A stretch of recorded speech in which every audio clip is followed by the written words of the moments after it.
In this video, I'm gonna show you how to change information on websites and trick your friends. But before this review, I have a little request from you guys. Please like this video if you find it helpful and don't forget to subscribe and more importantly, hit the notification bell for more awesome content. That would mean a lot to me. To pull off this prank on your friends, all you need is a PC or Mac. For example, here I want to change the results for the football match between Manchester United Football Club and Liverpool, which United has won 4-3. To do so, click right on your mouse and choose Inspect.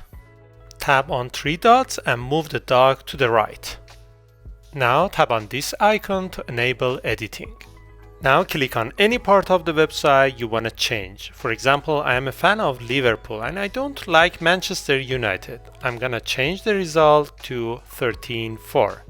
And by the way, don't forget to press Enter to see the results.